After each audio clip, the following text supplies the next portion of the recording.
here at Gillinge test track and the car has stalled. Well, you can see the situation. The tow track is here and it's bringing it away. I think I drove 1.5 laps until it got some warning with the rear wheel steering. And then it just wanted us to stop. We stopped.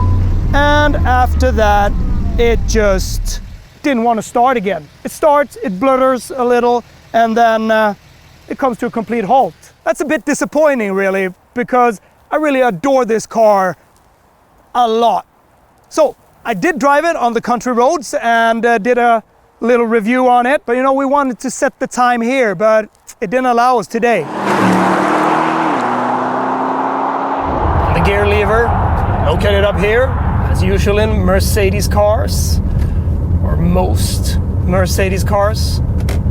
You just push that gear selector with the tip of your fingers, very, very delicate, and you just purr away with that rumbling noise from that V8. Sorry for holding my phone, I'm waiting for a call from the towing truck. Anyhow, this new SL, Super Leicht as it's called, it's the most synonymous name in Mercedes, all the way back to 1954 when the Gullwing Mercedes was launched.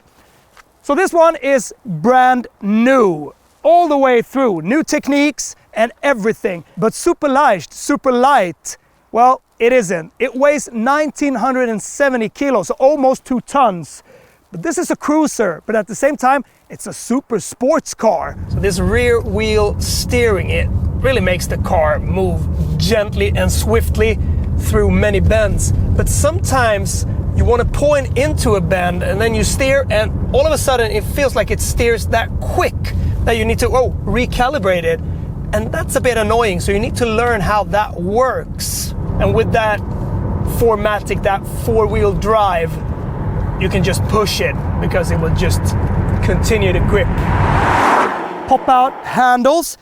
These I really don't like because they have some strange resistance to them. It looks good, it got some strong side skirts here, wide wheel archers, the rims, they just look beautiful as well.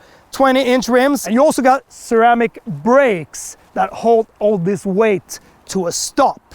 This cloth is 21 kilos lighter than the metal retractable hardtop that the predecessor had. It also got 3 layers of acoustic materials, 450 grams per square meter, if that says anything. So it's rather quiet, and a Mercedes should be quiet, and this is. And you can pull it down or pull it up. It takes 15 seconds, and you can do that up to speeds of 60 kilometers an hour. So the engine, this model comes in 3 different engine configurations. You can get a 2-liter 4-cylinder car, 381 horsepower with rear-wheel drive, so that car becomes a bit lighter. Then you got the SL55, 476 horsepower. And then you got this one, the most pumped up version, SL63 AMG, which produces 585 horsepower and 800 Newton meters of torque. And this trunk here, it holds 241 liters of cargo space. Enough for your golf bag and some soft bags. So talking about the gearbox, that 9-speed, well, you don't even notice that one. It's working in the background. And it's just so subtle, it's just so elegant in its work that it feels like it's only got 1 gear. It's just great. But when you get into sportier modes, well, it becomes rapid. But at the same time, you need to play with the gears to get maximum, because it takes a little while for them to spool up. Okay, we're in 3rd, 70, and then you go. And when you go, well, you really, really go. It's just relentless. It's a wave of power and torque. 800 Newton meters from 2,500 up to 5,000 RPM. That's the torque band, and it just continues over that. Something that I was thinking about and was looking forward to was that rear wheel drive. You know, you hold these and you get into drift mode, or you get into 2-wheel drive. This 4Matic version in this SL is said to not fit its character. That's why you can't do it like in the E63 AMG 4Matic. That's a bit of a shame. Might have to do something with the rear wheel steering. So yeah, a more elegant approach with the SL. The good thing with this 4Matic is that you can do very effective launches. So here we go. We push down the brake, full throttle, race start, and then we just go. So 0 to 100 in 3.4 seconds, and about 12 seconds you're up to 200, I think. Wow.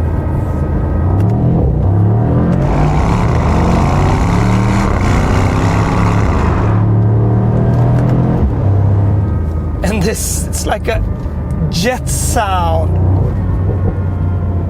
Very cool. And how it reacts in the bends.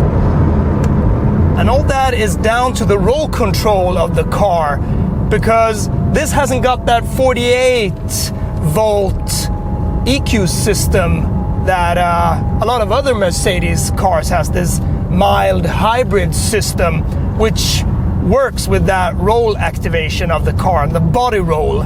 So this has another system which is a hydraulic one. And when you look over this long bonnet, it's like almost driving a rather big boat. And this little cockpit here, this short deck,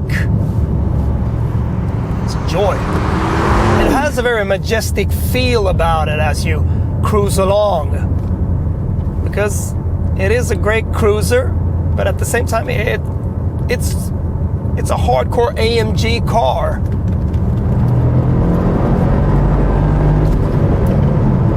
And you get up to crazy speed. It's like a rocket, this one. As it spools up, it just continues like a turbine, and then it just goes like a blah out of something. But luckily I got to set one lap, a rather good lap, before there was a short circuit in the battery, according to the technicians at Mercedes.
Inside, of course, it's Mercedes-like, and this new design on everything, it's a bit spacey, but at the same time very elegant, and I just like it. This wheel, it's thick, but as you grab it, even though I haven't got that big hands and long fingers, you get a very comfortable grip here. The paddle shifters, they are just perfect in length, and it's just a nice thing to look at. It's like the BMW M wheels. They're very thick, but they give a pretty good feel. Down here, you get the different type of settings. If you want to get quick into sport, comfort, sport plus, or race mode. It's standard in this AMG 63, but it's optional in the SL55. And you can set the tone of the noise of the exhaust here, and AMG dynamics and everything. These are still haptic, and you know, these sliders here, they're not that very good. They work, and of course, as usual, you get to learn how to use them, but yeah, I'm not friend with these. Otherwise, it's very, very elegant here. It's a very high center console, and this one works really well here. You can set the different driving programs on this big screen here. But there is something here that I don't like. I told you about the pop-out handles, which they're not so good in their feel. It's the same with these new. I know that many people have already brought this up about Mercedes' new electrical seat buttons, but they are a pain because they don't give you any feedback. You need to push them hard, or you can do it very calmly and very soft, and then they move. They're not good. But the seats, they are just fantastic. They hug you, and you sit in a very sporty position, and you can get in and get some massage programs, energizing programs. You can set so many things in this car, and you can say, hey Mercedes, and the car just lets you command it by talking to it. And I think it works very good because I've driven the S-Class before, and that one, well, it wasn't updated at that time 2 years ago. Very nice, this high ledge here. When you sit low and sporty, it's just your head that pops out, and yeah, from the outside that looks pretty cool. This new SL is 2+2. That means that you get 2 back seats. They are extremely upright in their position. It's more for your luggage to just be thrown back there. But if you want to transport someone for a shorter while, then it works. And it got 6 different modes. Individual, it got snow mode, sport, sport plus, race mode. What more? Comfort mode as well. So a lot of settings to drive this car around with. Pretty much should just be comfort, and it should be sport for a cruiser like this. So once again, means business. It just got so much character, and it looks as good as a car can, or a coupe can. I adore this one. You can also change all these displays here in this here. If you want to have a track pace, super sport, sport, classic, discreet, and then you got navigation and everything. There's so much to configure in this car. It seems endless. And the massage functions and the energizing comfort, that is really nice. So you got a big menu here with the energizing comfort mode. So yeah, let's go for refreshment and let's see what that does. Yeah. So it gives you some sound, it gives you some graphics, and yeah, you get some air and some ventilation in the seats, so you get refreshed. The AC is turned on, and it's lowered to 18 degrees. Maybe this is rather relaxing when you drive along the motorway or the coast at warm days with the top down. Dignity and luxury, and that is Mercedes, so it's nice. And the graphics here is just perfect. You can tilt this one up. I think they've worked very well with this. Put that up when the sun is glowing down, when the top is down. Also these here, they really do reflect the sun. So you can see your speedometer and all the graphics here. That's very good that they've put these and formed these sunshades here. Smart thinking. So when you want to push the roof down, there's a slider here. And then you can just push all, and then you push down the windows. That's very convenient as well. This is what it's all about. This is what you want to do with this car. It's a Roadster, so you need to take it out. So of course you need to take the top down. And then you get all these sensors of that nice rumbling noise.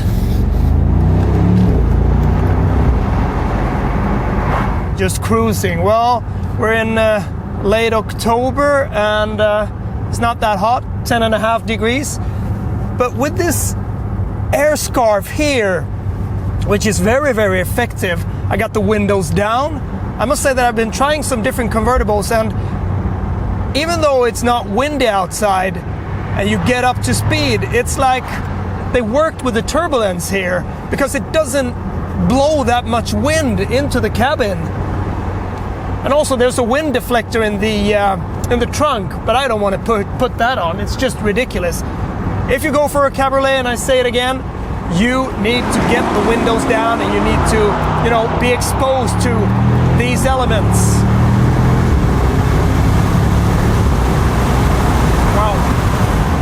So that initial throttle response, it gradually builds up and then it just powers you away.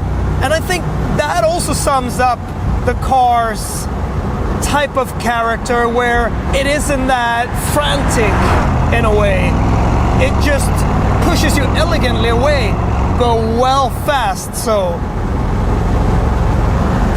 now this is a great car.